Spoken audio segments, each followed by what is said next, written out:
आदाब नमस्ते दोस्तों, आज हम एक्सप्लेन करने वाले हैं हाल ही में आई मूवी अमाई 4 को, जिसकी डिमांड आप लोग कर रहे थे, इसलिए वीडियो को भी लाइक कर दीजिए। हम चलिए कहानी शुरू करते हैं। तो मूवी की शुरुआत में हम आसाम का सीन देखते हैं, जो एक बोर्ड पर पुजारी अपनी बेटी के साथ कहीं जा रहा होता है। असल में ये दोनों एक मंदिर की ओर जा रहे थे, जहां आज एक बहुत बड़ा फेस्टिवल था।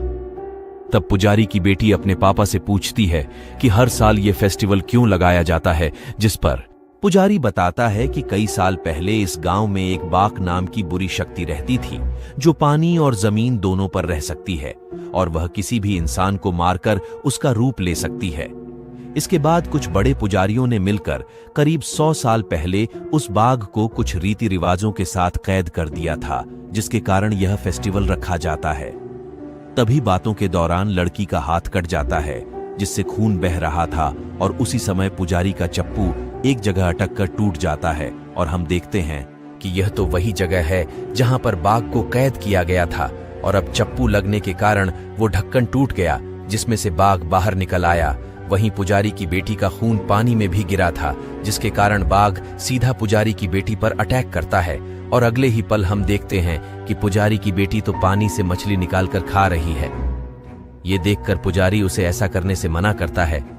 तभी पुजारी की नजर उसकी बेटी की लाश पर पड़ती है, जो पानी में बह रही थी, और पुजारी समझ जाता है कि यह सामने जो उसकी बेटी बैठी है वो बाघ है, जिसने लड़की का रूप ले लिया।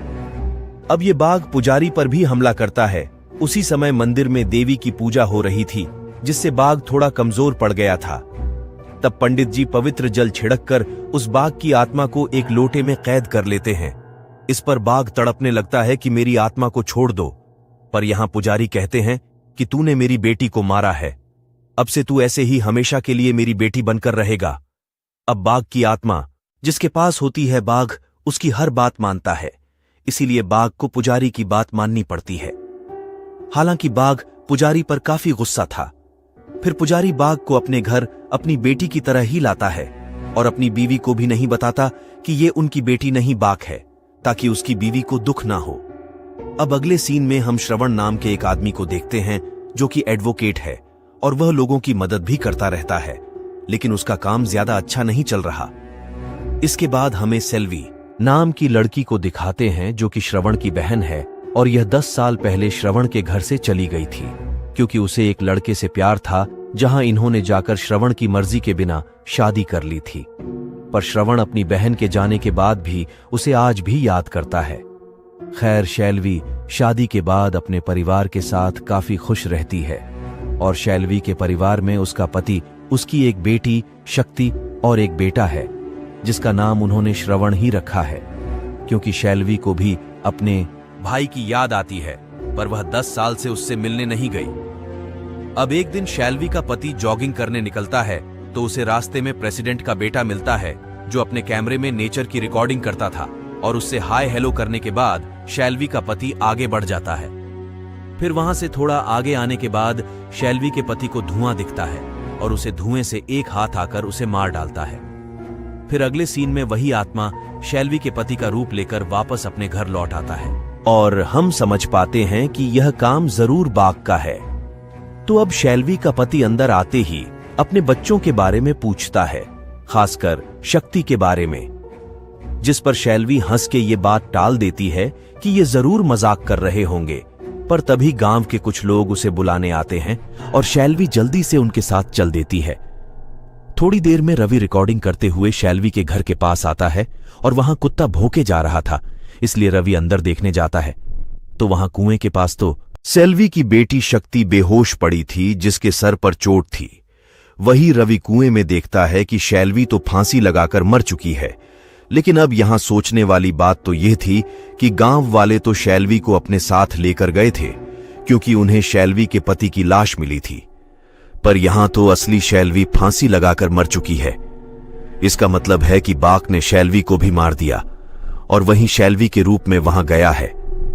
इसके बाद यह खबर श्रवण को मिल जाती है कि उसकी बहन और उसका पति मर चुका है, जो सुनते ही वह तुरंत अपनी आंटी के साथ सेल्वी के गांव आता है। यहां पहुंचकर गांव वाले कहते हैं कि हमें तो आपके बारे में पता ही नहीं था, इसलिए हम सब गांव वालों ने मिलकर ही सेल्वी और उसके पति की क्रिया कर दी। यहीं पर श्रवण को सेल्वी के पति के काम के बारे में भी पता चलता है कि वह रियल स्टेट में पुराने घरों को रिकंस्ट्रक्ट करके अच्छे दाम में बेचता था। इसी तरह से सेल्वी के पति ने जिस घर में वह रह रहा था उसे भी बेचने का सोचा था, क्योंकि उसके सर पर थोड़ा कर्जा हो गया था और वो उसका एडवांस भी एक आदमी से ले चुका था। अब वो नहीं है तो उसके बदले पर यह डील श्रवण को ही करनी होगी। इसलिए अब डील होने तक श्रवण को इसी गांव में रुकना पड़ता है। इसके बाद हम देखते हैं कि शक्ति तो अभी भी कोमा में पड़ी है और उसका भाई छोटा श्रवण बिल्कुल ठीक है। हालांकि छोटा श्रवण जब खेल रहा होता है तब उसके साथ कुछ अजीब सा होता है, इसलिए वो डर के मारे अपने मामा के पास चला जाता है। तभी यहां पर माया आती है, जो कि डॉक्टर है और वह यहां के लैंडलॉर्ड की बेटी है जिसके नाम ये घर होने वाला है। और हम जान पाते हैं कि शक्ति का ट्रीटमेंट माया ही कर रही है और माया का कहना है कि इस गांव में कोई हॉस्पिटल नहीं है, तो क्यों ना इसी घर को हॉस्पिटल में बदल दिया जाए। अब शाम को जब छोटा श्रवण फोन पर गेम खेल रहा होता है तब उसे कुछ अजीब सी चीजें महसूस होती हैं। उसी समय वहां पर एक हाथ आकर बच्चे का हाथ पकड़ लेता है, जिससे वो डर जाता है। फिर वहां पर श्रवण की आंटी आती हैं और उन्हें तो पूरा एक साया दिख जाता है, जिसे देखकर उनकी हालत खराब हो जाती है। अब अगले दिन श्रवण अपनी बहन की कब्र पर जाकर उसे याद करने लगता है और वह कहता है कि उसकी बहन इतनी कमजोर नहीं थी जो वो फांसी लगा ले। इस पर वहां खड़ा रवि कहता है कि मैंने अपनी आंखों से देखा था कि वो कुएं में लटकी हुई थी। तब ये दोनों इस केस की इन्वेस्टिगेशन करवाने के लिए सीधा पुलिस थाने पर जाते हैं, पर पुलिस वाला उनकी बातों पर ज्यादा ध्यान नहीं देता, क्योंकि गांव में जल्द ही 10 साल बाद एक मेला आयोजित हो रहा था और उसी की सिक्योरिटी में वो बिजी था, क्योंकि इस मेले में दूर दूर से लोग आते हैं। अब श्रवण कहता है कि वह खुद ही पता लगाएगा कि शैलवी की जान किसने ली है। तब रवि उसे अपने कैमरे की फुटेज दिखाने लगता है, जिसमें शैलवी के पति की मौत के टाइम की वीडियो थी। साथ ही रवि श्रवण को यह भी बताता है कि मैंने आपकी बहन को कुछ गांव वालों के साथ जाते हुए देखा था, लेकिन जब मैं उस कुत्ते की आवाज के पीछे गया तो वहां पर आपकी बहन ही लटकी हुई थी, जो कि काफी अजीब बात थी। खैर, अब जब श्रवण रवि के कैमरे में देख रहा होता है तो उसे एक फुटेज में एक स्वामी जी नजर आते हैं, जो शायद शैलवी के पति को ही फॉलो कर रहे थे। उसी समय हम उन्हीं स्वामी जी को देखते हैं जो मंत्र पढ़ के उसी घर के पास आते हैं, तो उनकी माला घूमने लगती है और जब वो अंदर जाने की कोशिश करते हैं तो दरवाजा अपने आप ही बंद हो जाता है, जिससे वह वापस लौट जाते हैं, यानी कि कोई शक्ति उन्हें अंदर आने से रोक रही है। अब इधर डॉक्टर माया शक्ति के रूम की तरफ आती है तो वहां उसे परछाई दिखती है जो तुरंत गायब भी हो जाती है और माया के साथ अजीबोगरीब चीजें होने लगती हैं, जिससे माया के तो होश उड़ जाते हैं। यहां रवि और श्रवण जब घर आ रहे थे तब एकदम से कोई शक्ति इनकी कार पर हमला करती है, जिससे इनकी कार यहीं पर बंद हो जाती है। फिर श्रवण को जंगल से कुछ आवाजें आती हैं और वो उसके पीछे जाने लगता है। हालांकि थोड़ी आगे जाकर वो आवाजें गायब हो जाती हैं, पर हम देखते हैं कि यहां तो रवि को शैलवी दिख रही है और उसके साथ डरावने इंसिडेंट होने लगते हैं। फिर जब श्रवण वापस रवि के पास आता है तो यहां ना तो रवि की कार थी और ना ही रवि। तब थोड़ी आगे जाने के बाद श्रवण को रवि का कैमरा पड़ा मिलता है, जिसमें वही स्वामी जी की वीडियो थी, और यह देखकर श्रवण का शक यकीन में बदल जाता है कि जरूर इसने ही रवि के साथ कुछ किया होगा। यहां घर में माया और श्रवण की आंटी ये डिस्कस कर रहे थे कि इस घर में कोई भूत है, पर यह दोनों चुप रहने का फैसला करते हैं, क्योंकि अगर यह सच्चाई बाहर आ गई तो माया इस जगह पर हॉस्पिटल नहीं बना पाएगी। अब इसके उसके बाद माया श्रवण को लेकर उस गांव के सबसे बड़े फेस्टिवल में आती है, जो 2 दिन बाद शुरू होने वाला था, और यहां माता की बड़ी सी मूर्ति बनाई गई थी और ठीक उसी के सामने एक असुर की भी मूर्ति थी, जिस पर ये फेस्टिवल वाले दिन माता वार करेंगी। यहां इनकी बातों से हमें यह भी पता चलता है कि इस मेले में भारत के कोने कोने से लोग शामिल होने आते हैं, क्योंकि यह बहुत पवित्र फेस्टिवल है। वहीं हम कुछ पुजारियों को भी देखते हैं जो मेले के लिए ही आए थे, और उन्हीं में हमें वही पुजारी दिखता है जिसने मूवी की स्टार्टिंग में बाघ को कैद कर लिया था।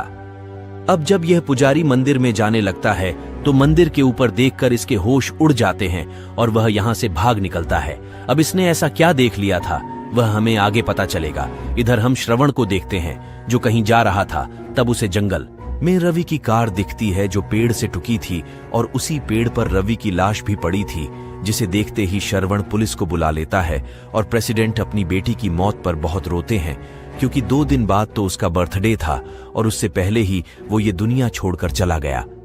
अब यह सब होने पर पुलिस वाला श्रवण पर ही शक करने लगता है कि तूने रवि को पहले देखा, बता तूने उसके साथ क्या किया। जिस पर श्रवण कहता है कि मुझे इन सब में उस स्वामी जी पर डाउट हो रहा है जिसकी वीडियो रवि के कैमरे में है। तभी श्रवण की नजर वहीं खड़े स्वामी जी पर पड़ती है जो इन पर दूर से नजर रख रहा था, इसलिए वह जल्दी से स्वामी जी के पीछे जाता है, पर स्वामी जी तब तक वहां से भाग गए थे। फिर जब यह सब थोड़ा आगे जाते हैं तो इन्हें स्वामी जी का एक खूफ अड्डा मिलता है जिसमें कई तरह के रिचुअल हो रखे थे और वहां रवि शैलवी और शैलवी के पति की फोटोज पड़ी थी, जो यह साबित करता था कि स्वामी जी इन सब कत्लों से जुड़े हैं। साथ ही श्रवण को वहां पर शक्ति की भी फोटो मिलती है, जिससे उसे लगता है कि अब शक्ति की जान को भी खतरा है। हालांकि यह सब देखकर पुलिस वाले भी श्रवण की बात मान लेते हैं कि स्वामी जी ही इन सब मौत के पीछे हैं। वहीं हम स्वामी जी को देखते हैं जो एक पेड़ पर थे और उनके हाथ में उसी पुलिस वाले की फोटो थी। इधर छोटा श्रवण जब अकेला था तब उसके साथ डरावने इंसिडेंट हो रहे थे और हमें एक साया भी दिखता है। तभी वहां श्रवण आता है और सब नॉर्मल हो जाता है। फिर श्रवण को वहां शैलवी की एल्बम दिखती है, जिसमें श्रवण जब शक्ति की बर्थडे की फोटो देखता है तो उसको कुछ समझ आता है और वो सीधा जाकर गांव के लोगों के सर्टिफिकेट चेक करने लगता है, जिसमें उसे कुछ क्लू मिलते हैं। और ये देखकर वो सीधा माया को कॉल करके कहता है कि जाकर शक्ति की बॉडी पर चेक करो कि कहीं उसकी बॉडी पर रेड मोल तो नहीं है। फिर थोड़ी देर में श्रवण भी वहां पहुंच जाता है और यह देखते हैं कि शक्ति की पीठ पर एक रेड मोल है। फिर श्रवण माया को बताता है कि कल यानी 15 जून को शक्ति, रवि और उस पुलिस वाले का बर्थडे है और इन तीनों का जन्म 10-10 साल के गैप में हुआ था। जैसे शक्ति से 10 साल पहले रवि जन्मा था और रवि से 10 साल पहले वो पुलिस वाला। और ये वही दिन था जब यहाँ हर 10 साल पर बड़ी पूजा होती है। साथ ही इन तीनों की बॉडी पर रेड मोल है, यानी मरने वाले लोगों में बर्थ डेट और रेड मोल की सिमिलरिटी है और जो कोई भी इनकी मौत के बीच आता है वो मारा जाता है, जैसे सेल्वी और उसका पति मारे गए थे। इसलिए अब श्रवण माया को शक्ति का ख्याल रखने को कहता है और खुद पुलिस वाले को बचाने निकल जाता है। उसके थोड़ी देर बाद यहां घर पर वही पुजारी आता है जो जबरदस्ती घर में घुस जाता है और माया और श्रवण की आंटी उसे रोक भी नहीं पाते। लेकिन तभी पुजारी को अंदर एक अजीब सा साया दिखता है और वो उस पर हमला भी कर देती है। तब पुजारी उस साया से बचते बचते शक्ति के पास जाता है ताकि वह उसे मार सके और हम देखते हैं कि साये के हमले से पुजारी को जितनी भी चोटें आ रही थीं वो सब अपने आप ही ठीक हो रही थीं। हालांकि यह साये जैसे तैसे करके उस पुजारी को घर से बाहर निकाल ही देती है और यह पुजारी जाते हुए इनसे कहता है कि इस घर को आज ही खाली कर दो वरना तुम सब मारे जाओगे, जो देखकर माया और श्रवण की आंटी काफी डर गई थी। इधर श्रवण पुलिस वाले को ढूंढता हुआ जंगल में पहुंच गया था।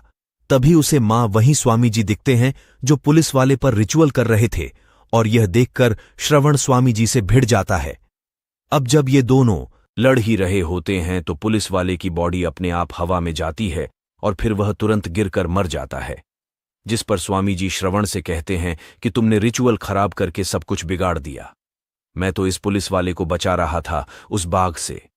यानी अब तक स्वामी जी उन सब मरने वाले लोगों को ही बचाने के लिए उनका पीछा कर रहे थे। अब ऐसा क्यों, वो हमें आगे पता चलेगा। उसी समय हम दूसरी साइड शक्ति को देखते हैं जो कोमा से बाहर आ गई थी। इसके बाद यहां पुलिस वाले उस आसाम वाले पुजारी के घर जाते हैं तो देखते कि यहां तो वो पुजारी और उसकी बीवी की लाश पड़ी थी, यानी जो पुजारी शक्ति को मारने गया था वो शायद बाकी था। फिर हम देखते हैं कि पुलिस वालों ने स्वामी जी को भी पकड़ रखा है और आज स्वामी जी सब कुछ बताते हैं। असल में वो आसाम से हैं जिनके परिवार वालों ने ही मिलकर उस बाघ को कैद किया था ताकि वह आगे किसी की जान न ले पाए। पर कुछ ही साल पहले बाघ फिर से आजाद हो गया, जो कि हमने मूवी की स्टार्टिंग में देखा था। फिर कुछ टाइम बाद स्वामी जी ने उस पुजारी की बेटी की डेड बॉडी देखी तो वह देखते ही चौंक गए, क्योंकि उन्होंने तो पुजारी की बेटी को उनके साथ देखा था और यहीं से वह समझ गए कि यह सब बाघ ने किया है। पर जब ये लोग पुजारी से मिलने गए तो पता चला कि पुजारी तो आसाम से जा चुके हैं, क्योंकि वह अपनी बेटी को खोना नहीं चाहते थे, फिर चाहे वह बाकी क्यों ना हो। इसके बाद स्वामी जी पुजारी को ही ढूंढने लगे और उन्हें इस जगह की देवी मां के बारे में पता चला कि यहाँ की कितनी मान्यता है और उन्हें पुजारी यहां मिल सकता है। फिर वो बताते हैं कि पुजारी ने इस मंदिर की छोटी पर वो लौटा छुपा दिया था जिसमें उसने बाघ की आत्मा कैद की थी, ताकि बाघ उस लौटे से अपनी आत्मा बाहर ना निकाल पाए, क्योंकि यहां की देवी मां बहुत शक्तिशाली हैं। पर एक दिन पुजारी की बेटी यानी बाघ को पता चल जाता है कि पुजारी ने तो उसकी आत्मा मंदिर की छोटी पर रखी हुई है, इसलिए वह एक आदमी को पैसे देकर वो लौटा उतरवा लेती है, जिसके बाद वह आत्मा आजाद हो गई। यानी इसलिए वह पुजारी मंदिर की छोटी को देखकर इतना डर गया था, क्योंकि वहां पर लौटा नहीं था। फिर जब पुजारी अपने घर गया तो बाघ ने उसकी बीवी को मार दिया था, जिसके बाद उसने पुजारी को भी मार दिया और खुद पुजारी का रूप लेकर शक्ति के घर गया था, जिसे उस अजान साया ने मारकर घर से भगा दिया। इसके बाद स्वामी जी बताते हैं कि वह बाघ आत्मा हासिल करने के बाद भी शक्तिशाली नहीं बना है। उसे अपनी शक्ति वापस पाने के लिए 3 लोगों की बलि देनी होगी, और वह 3 लोग हैं, रवि शक्ति और वही पुलिस वाला जिनके जन्म उसी दिन हुए थे, जिस दिन गांव में वो भव्य मेला लगता है और उनकी बॉडी पर लाल तिल भी है। अगर बाघ इन तीनों की बलि माता की पूजा होने से पहले दे देता है तो वह बहुत शक्तिशाली हो जाएगा, जिसे फिर कोई रोक नहीं सकता। इसलिए पहले वह बाघ शक्ति को मारने के लिए ही शैलवी के पति को मारकर उसका रूप लेकर आया था, और वह शैलवी से बार बार शक्ति के बारे में ही पूछ रहा था। तभी शक्ति शीशे में देखती है कि यह तो कोई बुरी आत्मा है। तब शक्ति अपने बच्चों को बचाने में लग जाती है और अपनी जान तक जोखिम में डाल देती है, ताकि यह आत्मा उसके बच्चों को कुछ ना कर सके। हालांकि यह बाघ शैलवी को फांसी लगाकर वहीं मार डालता है। इसके बाद बाघ ने शैलवी का रूप ले लिया और वो शक्ति को मारने वाली थी, पर वहां मौके पर गांव वाले पहुंच गए, जो उसे अपने साथ ले जाते हैं। फिर जब शक्ति अपनी मां को देखने कुएं पर आती है तो उसका पैर फिसलता है और उसका सिर पत्थर पर टकराने से वह बेहोश हो जाती है। अब स्वामी जी कहते हैं कि मैं काफी टाइम से इस उलझन में था, किस बाघ ने अभी तक शक्ति को क्यों नहीं मारा, और वह बताते हैं क्योंकि अभी शक्ति की मां शैलवी उसकी रक्षा कर रही है, जो आत्मा बनकर उस बाघ से भी भिड़ गई थी, लेकिन उसने शक्ति को एक आंच तक आने नहीं दी। फिर स्वामी जी कहते हैं कि बाघ 2 लोगों को मारकर थोड़ी शक्ति हासिल कर चुका है, बस अब बारी शक्ति की है, और अभी तक हमें यह भी नहीं पता कि बाघ को अब कैसे कैद किया जाए। ये सुनते श्रवण तो शक्ति को बचाने अपने घर की ओर निकल जाता है। अब इधर स्वामी जी जब लॉकअप में थे तब यहां पर बाघ हमला करती है, पर स्वामी जी अपनी पावर से उस बाघ को भगा देते हैं। इधर आज हम घर में शक्ति का बर्थडे सेलिब्रेट होते हुए देखते हैं, जहां हमें पता चलता है कि सेल्वी के बच्चे उसे देख सकते हैं और वो उनके साथ खेलती भी है। फिर जब यह माया स्कूटी से घर में आती है तो वो अंदर नहीं आ पाती, और उसकी आवाज सुनकर सब लोग बाहर भागते हैं। फिर जब श्रवण की आंटी उसे अंदर लाती है तो वह आराम से घर में एंटर हो जाती है, पर जैसे ही यह लोग स्कूटी को अंदर लाते हैं तो वह स्कूटी अंदर नहीं आ पा रही थी। तब श्रवण देखता है कि माया के कोट पर एक खून लगा है, जो कि बाघ का खून था, इसलिए शैलवी की आत्मा उसे अंदर आने नहीं दे रही थी। असल में माया पुलिस स्टेशन में सबकी मरम पट्टी करके आई थी, क्योंकि वहां बाघ का हमला हुआ था, और इससे यह लोग समझ जाते हैं कि बाघ अभी भागा नहीं है, बल्कि वो तो अब किसी और को मारकर उसका रूप ले चुका है। यह जानते ही श्रवण सीधा उस प्रेसिडेंट से मिलने जाता है, और यहां उसे प्रेसिडेंट की कार में स्वामी जी की लाश मिलती है, जो देखकर श्रवण समझ जाता है कि अब बाघ ने स्वामी जी को मारकर उसका रूप ले लिया। तब हमें पता चलता है कि जब स्वामी जी बाघ से लड़ रहे थे तो उसने उन्हें मारकर उसका रूप ले लिया था। फिर हम स्वामी जी यानी बाघ को देखते हैं, जो सेल्वी की कब्र के पास पहुंच गया था, और वो कुछ आदमियों से सेल्वी की बॉडी बाहर निकलवा है। असल में बाघ का प्लान था कि सेल्वी की बॉडी को जलाकर उसका संस्कार कर देगा, जिससे उसकी आत्मा को मुक्ति मिलेगी और वह आराम से शक्ति को मार पाएगा। उसके बाद बाघ मंत्र पढ़ता है, और यहां शैलवी जो अपने बच्चों के साथ खेल रही थी उसकी आत्मा वहां खींची चली आती है। फिर यहां शैलवी की आत्मा आते ही बाघ से लड़ने लगती है, और इन दोनों के बीच भयंकर फाइट होती है, पर यह बाघ कुछ बुरी शक्तियों की मदद से सेल्वी को हरा देता है, और फिर सेल्वी की आत्मा को उसकी बॉडी में डालकर उसे जला भी देता है। जिससे उसकी आत्मा यहां से चली जाती है। तभी वहां श्रवण आता है, जो सेल्वी की आत्मा को देखकर रो रहा था, और सेल्वी जाते जाते कहती है कि भैया मेरे बच्चों का ख्याल रखना। अब इसके बाद वो बाघ सीधा शक्ति को मारने घर पर आ जाता है, और अब तक ये घर वाले भी जान गए थे कि ये स्वामी जी नहीं है बल्कि कोई आत्मा है। इसीलिए माया शक्ति को लेकर सीधा मंदिर की तरफ भागती है, जहां आज पूजा हो रही थी। तब श्रवण भी शक्ति को बचाने वहां पहुंच जाता है, लेकिन वह बाघ तो वहां भी पहुंच गया था, और श्रवण भागते भागते उस ससुर की मूर्ति में घुस जाता है, जहां बाघ आकर शक्ति को मारने की काफी कोशिश करता है, लेकिन श्रवण बार बार शक्ति को बचाए जा रहा था। फिर अहम मौके पर श्रवण शक्ति को लेकर उस ससुर की आंख से नीचे कूद जाता है, और पीछे पीछे बाघ भी उस आंख तक आता है। पर उसी टाइम पूजा संपन्न हो जाती है, और सीधा देवी मां के हाथ से त्रिशूल छोड़कर सीधा सुर की आंख में लगता है, जिसमें बाघ था, और हम